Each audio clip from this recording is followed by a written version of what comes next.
I never imagined that one day I would be standing on a sidewalk with a suitcase in one hand and tears in my eyes, wondering how the people who once called me their daughter could throw me away like I meant nothing. But to understand how I ended up there, I have to go back to the beginning. My name is Emily. I was 28 years old when I married the love of my life, Daniel. I wasn't the kind of woman who believed in fairy tales.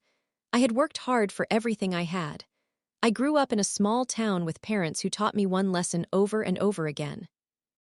If you want security in life, build it yourself. I carried that lesson with me into adulthood. I worked as an accountant at a mid-sized company. The hours were long, and the work could be stressful, but I enjoyed it. I liked numbers. I liked planning. I liked knowing that every decision I made today could help create a better tomorrow. Then I met Daniel. I still remember the day we first met. I was standing in line at a coffee shop, exhausted after a 12-hour workday, when I accidentally dropped my wallet. Before I could bend down, someone picked it up. I looked up and saw a man with warm brown eyes and a gentle smile. "I think this belongs to you," he said. I smiled. "Thank you." That simple moment changed my entire life. Daniel was kind in a way that felt rare.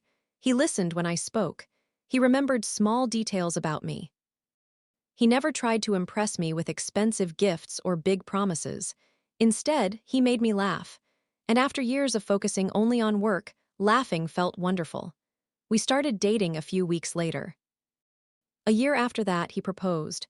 I said yes without hesitation. Our wedding wasn't extravagant. We didn't have a huge budget. We didn't have a luxury venue or hundreds of guests.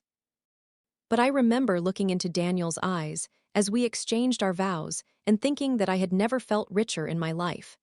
For the first time, I felt completely safe. I wasn't building my future alone anymore. I had a partner. I had a family. Or at least I thought I did. Because when I married Daniel, I didn't just gain a husband. I gained his parents too. His mother, Linda, hugged me on my wedding day and said, "I always wanted a daughter." I remember smiling. No one had ever said something like that to me before. His father, Robert, was quieter, but he was always polite and respectful. During family dinners, Linda would constantly praise me. "Daniel is lucky to have you. You work so hard. You take such good care of everyone." Every time she said those things, I felt accepted, loved. I had always wanted a close family. My own parents loved me deeply, but they lived several states away. Because of work, I couldn't visit them often, so having in-laws who seemed to care about me felt like a blessing. As time passed, our relationship grew stronger. We celebrated birthdays together. We had Sunday dinners together. We spent holidays together. Linda called me almost every day. At first, I thought it was sweet. Sometimes she asked what I had eaten. Sometimes she wanted to know how work was going. Sometimes she simply wanted to chat. I never imagined there could be another reason behind her constant interest in my life. Back then, I trusted her completely. Daniel and I were very careful with money. Neither of us came from wealthy families. We both knew what it felt like to struggle. Because of that, we shared the same dream. We wanted stability. We wanted security. And someday, we wanted our own house. Every month, we carefully planned our expenses. We cooked at home instead of eating at expensive restaurants. We skipped unnecessary purchases. We saved every extra dollar. I even started taking freelance accounting projects during weekends. Some of my friends thought I was working too hard. "Emily, you're always working," one of them said. I laughed. "I'm investing in my future." And I truly believed that. I didn't mind the long hours because every paycheck brought us one step closer to our dream. Daniel would sometimes look at me and shake his head. "You know we don't have to rush." "I know," I would say, "but I want us to have a comfortable life." Then he would smile. "You always take care of everyone." I would smile back, "And you're worth it." Those were happy years, simple, peaceful, full of hope. Sometimes I wonder if the happiest moments in life are also the most dangerous. Because when everything feels perfect, you stop looking for warning signs. You stop imagining that people can hurt you. You stop preparing for disasters. I certainly did. One evening, Daniel and I sat on our apartment balcony. The sun was setting. He wrapped his arm around me. "What are you thinking about?" he asked. I smiled. "Our future," he laughed softly. "You think about the future a lot." I looked at him. "Don't you?" he nodded. "I do." "What does it look like?" He thought for a moment. "A small house," I smiled. "A garden," I smiled again. "And maybe 2 kids," I laughed. "2, maybe 3. 3, absolutely not." He laughed so hard that I started laughing too. Then he became serious. "As long as you're there, I'll be happy anywhere." I still remember those words. "As long as you're there." At that moment, I believed we had our entire lives ahead of us. I had no idea how quickly life could change. A few months later, I was sitting at my office desk when my phone rang. It was an unknown number. Normally, I wouldn't answer. But something made me pick up. "Hello," a man's voice spoke. "Is this Emily Carter?" "Yes. I'm calling from St. Mary's Hospital." My heart immediately dropped. "There has been an accident." I couldn't breathe. The next few minutes felt unreal. I don't remember leaving the office. I don't remember driving. I don't remember entering the hospital. I only remember one thing, a doctor standing in front of me, and then words that destroyed my entire world. "I'm so sorry, we did everything we could." I remember staring at him. I remember waiting for him to say something else, because my brain refused to understand. People don't simply disappear. Husbands don't leave in the middle of an ordinary day. Dreams don't suddenly end. But they do. I collapsed. I don't know how long I cried. I don't know who held me. I only remember feeling like my entire body had shattered. Daniel was gone. Gone. The man who picked up my wallet. The man who wanted 3 children. The man who promised we would grow old together. Gone. The funeral felt like a nightmare. People kept hugging me. People kept saying things like, "He's in a better place."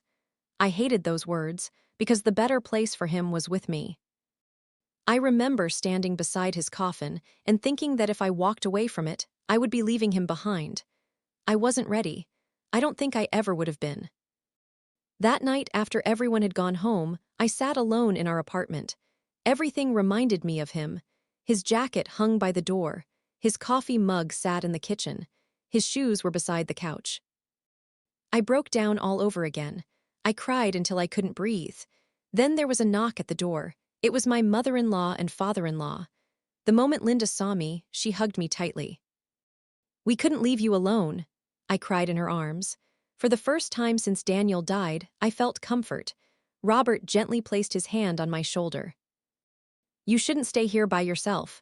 I wiped my tears. "What do you mean?" Linda looked at me with concern. "Come stay with us," I blinked. "What? Just for a while." "Until you feel better." "I don't want to be a burden." "You could never be a burden." I started crying again. At that moment, their kindness felt genuine. I was exhausted. I was grieving. I couldn't sleep. I could barely eat. The thought of sitting alone in our apartment every night terrified me. Linda squeezed my hand. "We're family." Family. That word meant everything to me. I looked around my apartment, at Daniel's things, at our photographs, at our unfinished future, and suddenly I couldn't stay there another minute. I nodded. "Okay." Linda hugged me again. "We'll take care of you." I believed her. I truly did. I packed a few bags and moved into their home. For the first few weeks, they were incredibly caring. Linda cooked my favorite meals. Robert asked if I needed anything. They encouraged me to rest. They told me not to worry about work. They constantly reminded me that I wasn't alone. I was grateful. I thought I was surrounded by people who genuinely loved me. But what I didn't know then was that while I was mourning my husband, someone else had already started thinking about my money. And the first sign of my nightmare appeared one quiet evening when I accidentally walked past the kitchen and heard my mother-in-law whisper something that made me stop. "She still has access to everything." Then the voices suddenly went silent. I stood there, confused. I had no idea that those few words were the beginning of the biggest betrayal of my life. I stood outside the kitchen, my hand still resting on the wall. "She still has access to everything." Those were the words I had heard. A second later, the conversation stopped completely. The silence felt strange. I wasn't trying to eavesdrop. I had only come downstairs to get a glass of water, but something about my mother-in-law's voice made me pause. A few moments later, she walked out of the kitchen. When she saw me standing there, she smiled. "Oh, sweetheart, I thought you were asleep." I forced a small smile. "I couldn't sleep." She gently touched my arm. "You're still grieving, it will take time." I nodded. She looked perfectly normal. Calm, warm, caring. For a second, I thought maybe I had misunderstood. Maybe she wasn't talking about me. Maybe I was simply exhausted. Grief does strange things to your mind. I pushed the thought away. "I was just getting some water," I said. "Of course, go back to bed afterward, okay?" I nodded again. She smiled and walked away. But for some reason, I couldn't stop thinking about what I had heard. She still has access to everything. Everything? What exactly did that mean? I tried to convince myself it didn't matter. I was emotionally exhausted. My husband had died only weeks earlier. I couldn't spend every minute questioning the people who had taken me into their home, so I ignored it. At least, I tried to. The next few weeks passed slowly. I returned to work because staying home all day was becoming unbearable. Every corner of my in-laws' house reminded me of Daniel. His childhood pictures, his old bedroom, stories about him. Everything hurt. Going back to work gave me something else to focus on. My coworkers were kind. They didn't ask too many questions. They simply welcomed me back. For a few hours every day, I could pretend my world hadn't completely fallen apart. But little things kept bothering me. Whenever I mentioned finances, my mother-in-law suddenly became interested. "Have you checked the insurance papers?" she would ask. "Did the company finish the paperwork? Do you know how much savings you and Daniel have?" At first, I thought her questions came from concern. After all, I was a widow now. Maybe she was worried about my future. One evening, we were eating dinner when she looked at me. "Sweetheart, have you thought about combining everything?" I frowned. "What do you mean? The insurance money, your savings, Daniel's accounts?" I looked confused. "I haven't really thought about it," she sighed. "You shouldn't handle these things alone," Robert nodded. "You're under a lot of stress." I put my fork down. "I'm okay." Linda gave me a sympathetic smile. "No, you're not." I looked away.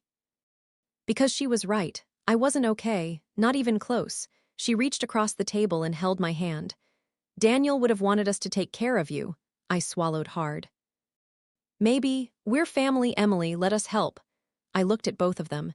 They seemed sincere, kind, protective, and honestly, I was tired. I was tired of making decisions, tired of paperwork, tired of talking to insurance companies, tired of pretending I was strong. For the first time in my life, I wanted someone else to handle everything. So I agreed. It seemed harmless. I allowed temporary access to certain accounts so paperwork could be managed more easily. I never signed ownership documents. I never transferred my assets. I simply trusted them. And that was my mistake. Over the next month, life became strangely normal. Linda continued making my favorite meals. Robert watched television with me in the evenings. They constantly reminded me that I wasn't alone. Sometimes I even cried because I felt grateful. I thought I had lost one family and gained another. I had no idea that everything around me was an illusion.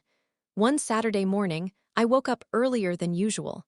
I decided to check my finances. I hadn't looked at my accounts properly since Daniel's death. I opened my banking app, then I froze, I blinked. The numbers looked wrong, very wrong. I refreshed the page. The balance remained the same. I sat up. My heart suddenly began pounding.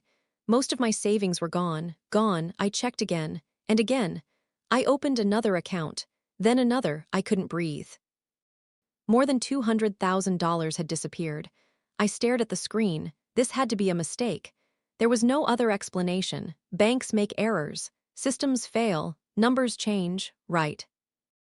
My hands were shaking so badly that I almost dropped my phone. I immediately called the bank. After verifying my identity, the representative spoke calmly. "Ma'am, I can confirm that the transfers were authorized." "Authorized?" "No," I said quickly. "That's impossible. I'm looking at the records right now. There has to be some mistake. I'm sorry, ma'am. The transfers were processed through an approved account. I felt cold. What approved account? The representative named the account. I recognized it immediately.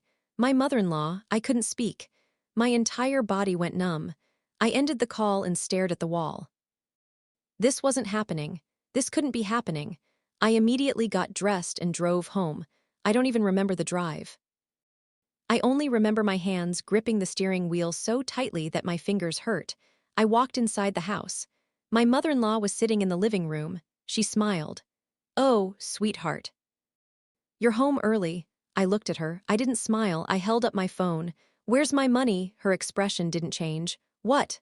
"My savings." She stared at me. "What about them?" I stepped closer. "More than $200,000 disappeared." Silence. "Where is it?" She slowly put her coffee cup down. Then she looked directly into my eyes. "We used it," I blinked. "What?" "We used the money." For a second, I honestly thought I had misheard her. I laughed, not because something was funny. Because my brain couldn't process what she had just said. "You used it," she nodded. I stared at her. "You mean temporarily?" "No." I couldn't breathe. I looked around the room, then back at her. "You spent my money." Robert walked into the living room. He looked completely calm. "We used it for the family." I stared at him. "What family?" He frowned. "Our family." I felt my pulse pounding in my ears. "That's my money." Linda crossed her arms. "Our son is gone." I blinked. "What?" "Our son is dead." I looked at her. I didn't understand where this conversation was going. She sighed. "Everything connected to him belongs to this family." I couldn't believe what I was hearing.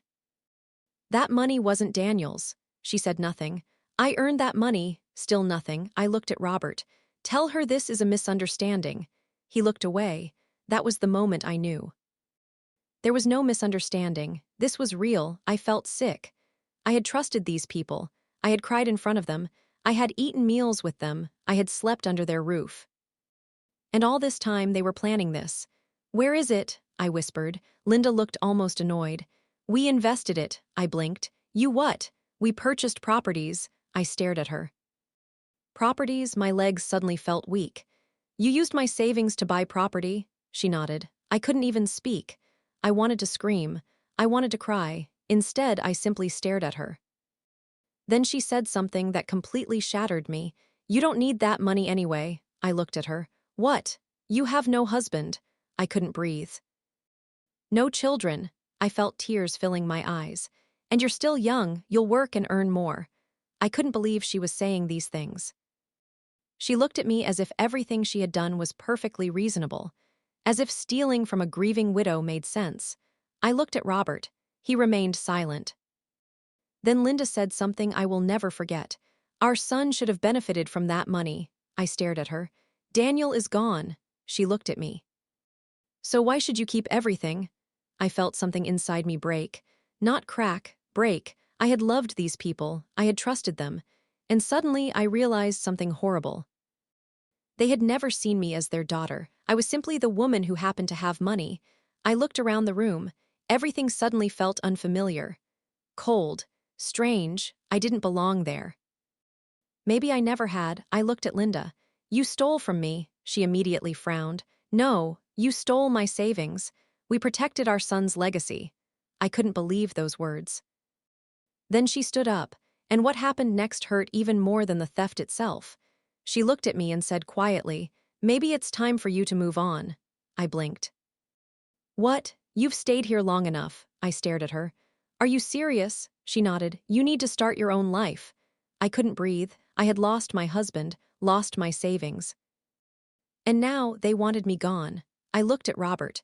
He couldn't even look me in the eyes. Then my mother-in-law picked up my suitcase, and my entire world changed once again. I stared at my mother-in-law as she held my suitcase. For a moment, I honestly thought she was joking. She had to be. No human being could be this cruel, not after everything that had happened. Not after I had buried her son, not after I had trusted her like a mother. But she wasn't joking. Her face remained completely calm. "Emily," she said softly, "this situation isn't healthy for anyone." I couldn't believe what I was hearing. I looked at Robert. He stood near the doorway, his hands in his pockets. Silent. Avoiding my eyes, I had never seen him look so small. "So that's it?" I asked. "You take my money and throw me out." Linda sighed as if I were the difficult one. "Please don't make this harder." I felt tears burning my eyes. Harder? My husband was dead, my savings were gone, and now I didn't even have a home. I looked around the living room. I had spent months in this house. I had cried here, I had laughed here, I had believed I was surrounded by family. Suddenly, every memory felt fake, every smile, every hug, every kind word. It all felt like a lie. "I can't believe you," I whispered. Linda looked uncomfortable. "Emily, no," I took a step back. "You looked me in the eyes every day." Neither of them spoke. "You told me I was your daughter." Silence. "You held me when I cried over Daniel." Still nothing. I wiped my tears. "And all this time you were taking my money." Robert finally spoke. "Please lower your voice." I stared at him in disbelief. "My voice?" I laughed bitterly. "You steal everything I have and you're worried about my voice." Nobody answered. I suddenly felt exhausted, completely exhausted. I didn't have the energy to scream anymore. I didn't have the strength to beg. I looked at both of them. I realized something painful. These people felt no guilt. None. To them, I was no longer family. I was simply a problem, an obstacle, someone standing between them and the money they had already decided belonged to them. Linda gently placed my suitcase near the front door. "You can stay with friends for a few days." I stared at her. She actually expected me to thank her. I slowly picked up my bag. Nobody stopped me. Nobody apologized. Nobody even looked ashamed. I walked toward the door. Every step felt unreal. I reached the entrance and turned around one last time. I looked at the people I had trusted with my grief, the people who had promised to protect me, and I realized I didn't know them at all. I opened the door, then I walked out. The door closed behind me, and just like that, I had nowhere to go. I sat on the sidewalk outside their house. The suitcase rested beside me. Cars passed. People walked by.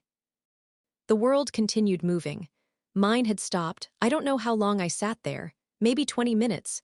Maybe an hour. Time no longer made sense. I stared at the ground. I thought about Daniel. I thought about our apartment. I thought about my savings. Years of hard work. Years of sacrifices. Gone. I started crying.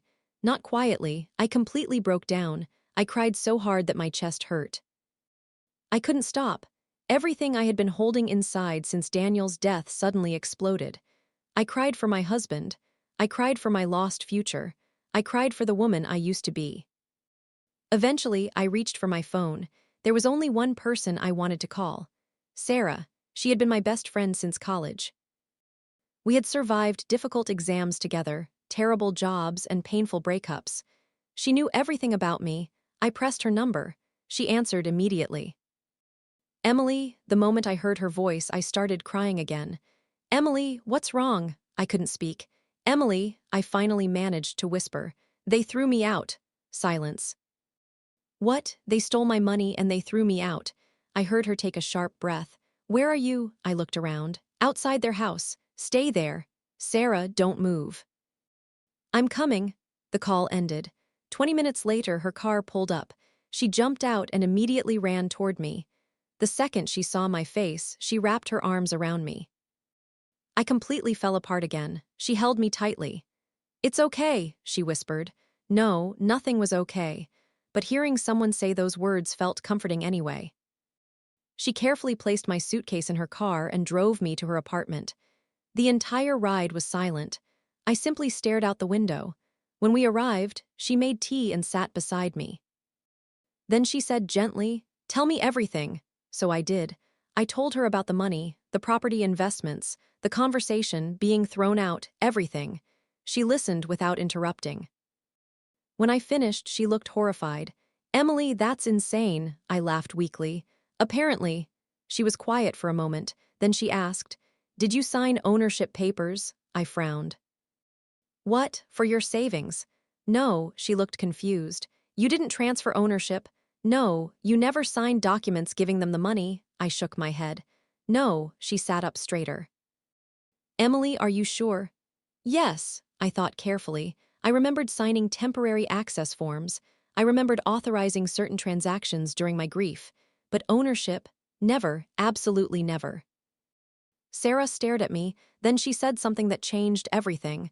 Then they didn't inherit your money. I looked at her. She continued. They stole it. The room became silent. I stared at her. For the first time that night, I stopped crying. Because hearing someone else say the words made everything feel different.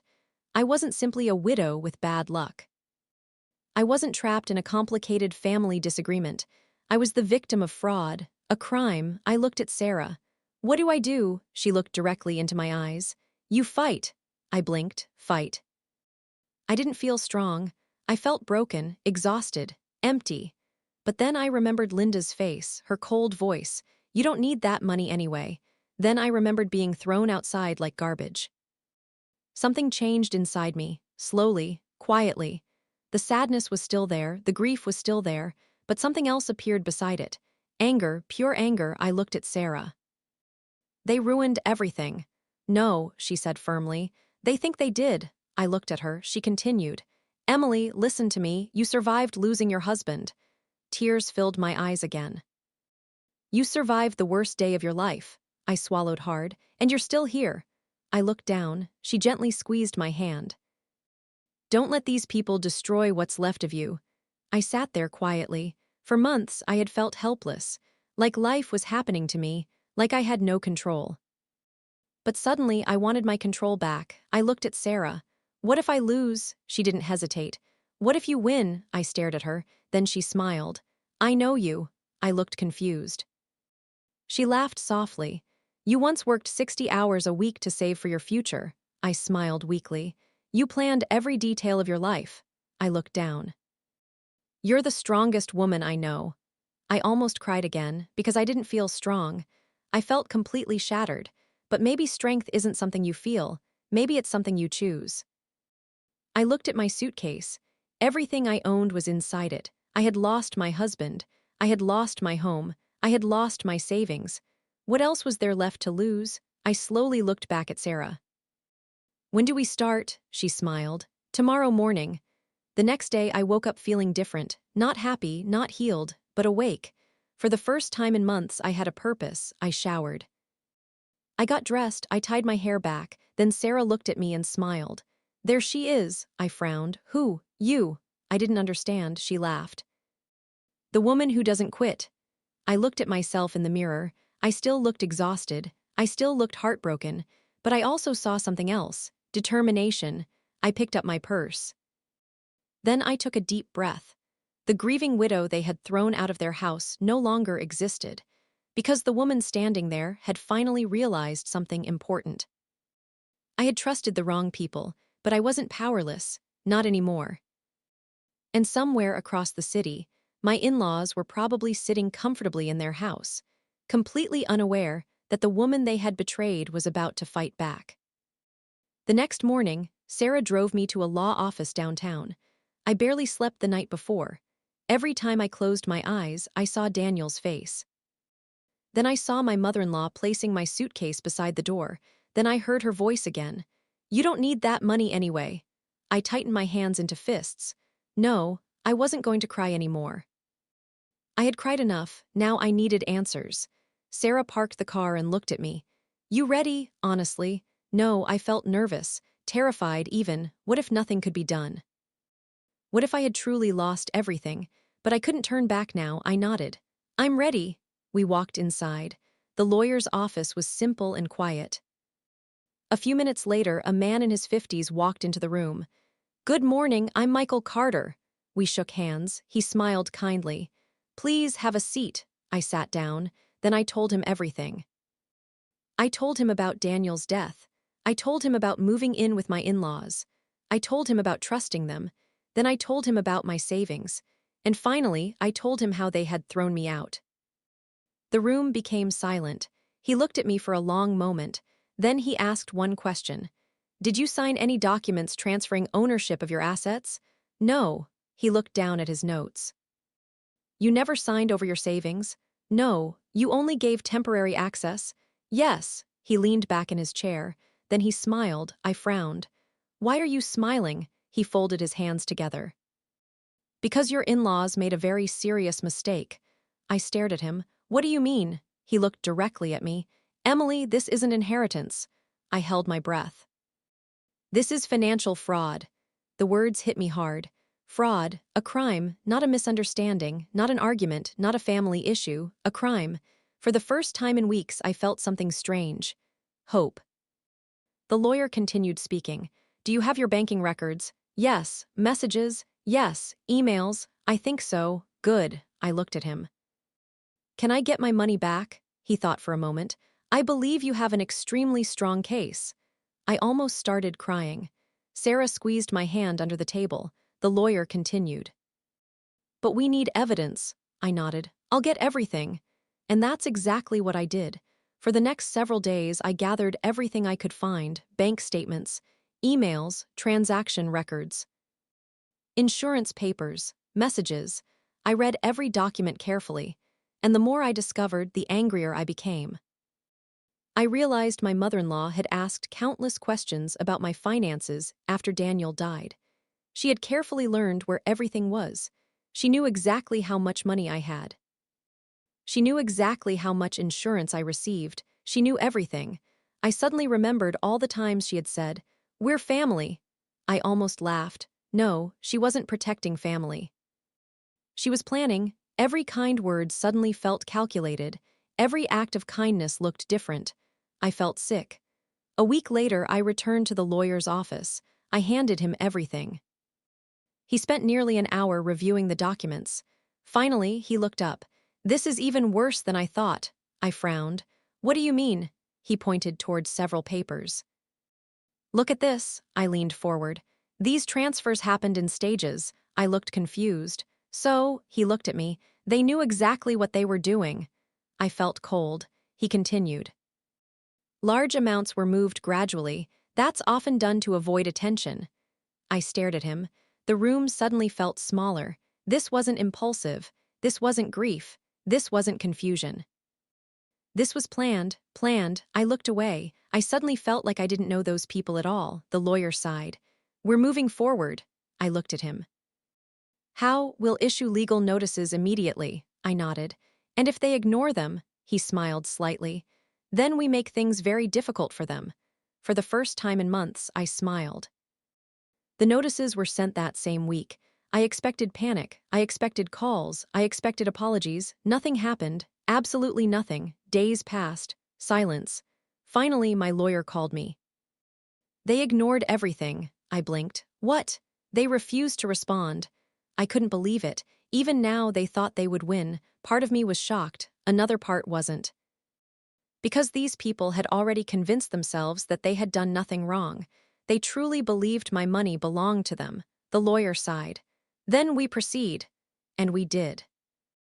A few days later, legal action officially began. Then something happened. Their accounts were frozen. I was sitting in Sarah's kitchen when my phone rang. It was my lawyer. Emily, yes, I thought you'd like to know. I held my breath. The court approved the temporary freeze. I blinked. What does that mean?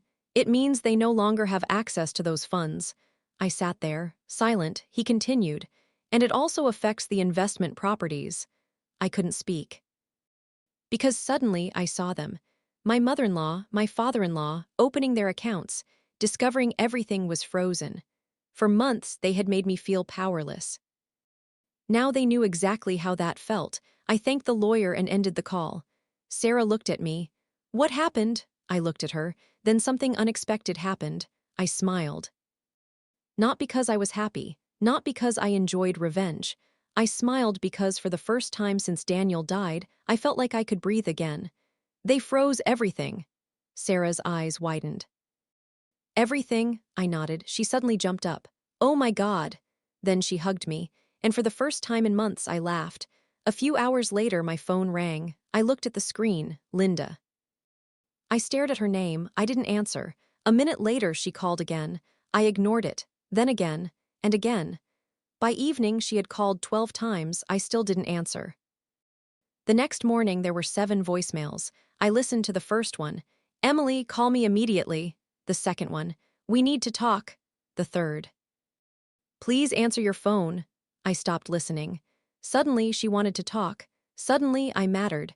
I remembered sitting on the sidewalk with my suitcase. She hadn't wanted to talk then. She hadn't cared then. I deleted every voicemail. Later that afternoon, Sarah looked out her apartment window. Emily, I looked up. What? I think someone's here. I frowned. I walked toward the window and froze. A familiar car sat outside. Then the front doorbell rang. I already knew who it was, my mother-in-law. She had come herself. I looked at Sarah. What do I do? Sarah folded her arms. That's your decision. The bell rang again, then again. I slowly walked to the door. I opened it. Linda stood there, but she looked completely different. Her face was pale, her hair looked messy. Her eyes were filled with panic. She forced a smile. Emily, I said nothing. She swallowed nervously. Can we talk? I stared at her. A week ago, this woman threw me onto the street. Now she wanted to talk. I couldn't believe how quickly power changes people. I folded my arms. What do you want? She looked uncomfortable. There seems to be some misunderstanding. I almost laughed. A misunderstanding? Really? She continued. The accounts, I looked at her. What about them? They're frozen, I nodded. I know, she blinked. You know? Yes, she stared at me. For the first time, I saw fear in her eyes, real fear. Then she spoke softly. Emily, perhaps we should settle this privately. I looked at her. The woman who once looked at me with pity now looked at me with desperation. And suddenly, I understood something. Their empire wasn't collapsing because of money. It was collapsing because they had finally realized something. The grieving widow they threw away wasn't broken anymore. I stood in the doorway, staring at my mother-in-law. Just a few weeks earlier, she had looked at me with cold eyes and told me to move on. Now, she looked terrified. Her hands were trembling. There were dark circles under her eyes, and for the first time since I had known her, she looked uncertain. Emily, she said softly, please, we need to talk. I folded my arms. About what? She swallowed. The accounts, the properties, everything. I looked at her without saying a word. She took a deep breath. I think we've all made mistakes.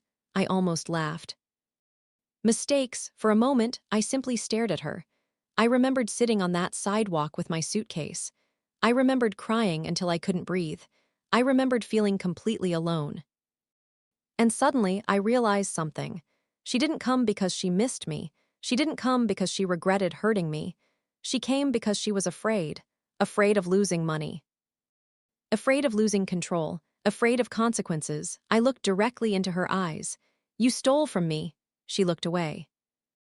We didn't steal. You transferred my savings. We were protecting the family. I shook my head. No, you were protecting yourselves. Silence. She tried again. Emily, we're all grieving. I almost couldn't believe it. Even now, she was trying to manipulate me.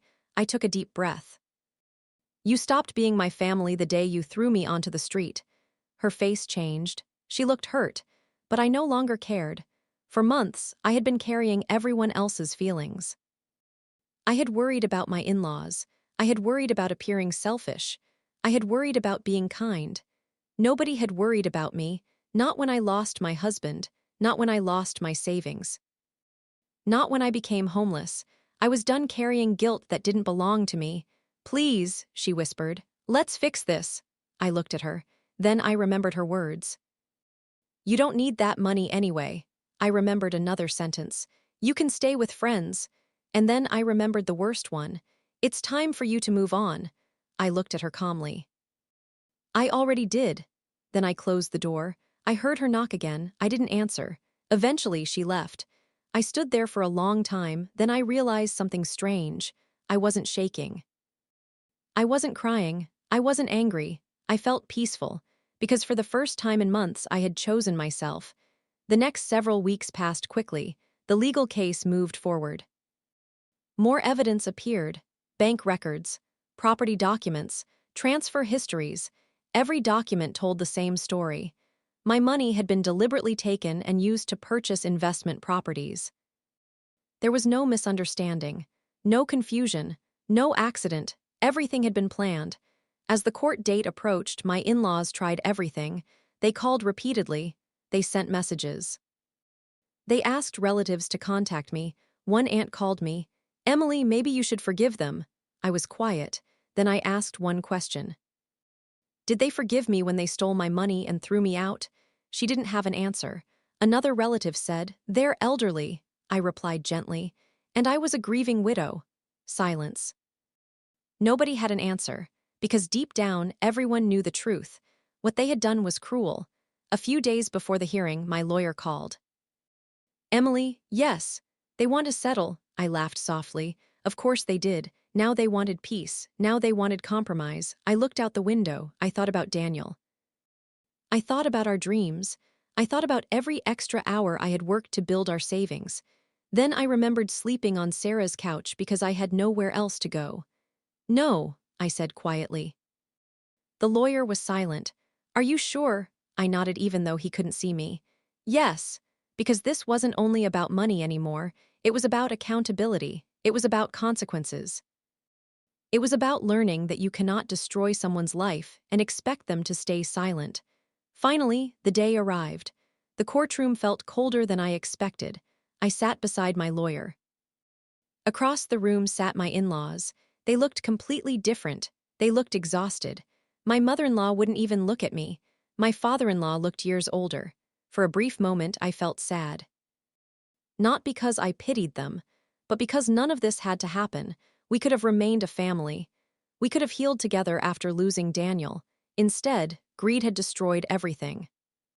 The hearing began, evidence was presented, documents were reviewed, bank records were examined. The judge asked questions. My lawyer answered calmly. Then my in-law's attorney spoke. He tried to argue that they had acted out of grief and confusion. I looked down. Grief. That word again. People kept using grief to excuse what they had done. But grief didn't make someone transfer money. Grief didn't buy investment properties. Grief didn't throw a widow out of her home. Greed did. Hours later, the hearing ended. The judge reviewed everything carefully. Then he delivered his decision. I held my breath. The court ruled entirely in my favor. I closed my eyes. For a second, I couldn't move. Then I heard my lawyer whisper, "We won." I slowly opened my eyes. I had won. After months of pain, months of betrayal, months of uncertainty, I had won. The court ordered the recovery of my savings. I also received additional compensation because of the financial damage and losses caused by their actions. I sat there quietly. I wasn't smiling. I wasn't celebrating. I simply felt relieved. Then I looked across the room. My mother-in-law was crying. My father-in-law looked stunned. I didn't feel happiness. I didn't feel revenge. I only felt closure. Over the next few months, everything changed. The investment properties were lost. Legal expenses continued growing. Their reputations suffered badly. Friends and relatives learned the truth. Everyone knew what they had done. The people who once appeared respectable had become known as the couple who stole from their son's widow. As for me, I started over. I rented a small apartment. It wasn't huge. It wasn't luxurious. But it was mine. The first night there, I sat on the floor surrounded by boxes. The apartment was completely quiet. For a moment, I felt lonely. Then I looked around. I smiled, because for the first time in a long time, I felt safe. Over the next several weeks, I bought furniture. I hung pictures on the walls. I placed flowers by the window. Slowly, the apartment became a home. I also started therapy. I needed it. I had lost my husband. I had lost people I thought were family. I had lost trust. Healing didn't happen overnight. Some mornings, I still cried. Some nights, I still missed Daniel so much that my chest hurt. But little by little, I got stronger. One evening, I found an old photograph of Daniel and me. We were sitting on our apartment balcony. The same balcony where we had talked about our future. I stared at his smile. Then I whispered softly, "I miss you." Tears filled my eyes. "I wish you were here." I sat quietly for a long time. Then I smiled, because I suddenly remembered something he once told me. "As long as you're there, I'll be happy anywhere." For the first time, I understood those words differently. I was still here. I had survived. I had lost almost everything. And yet, I was still standing.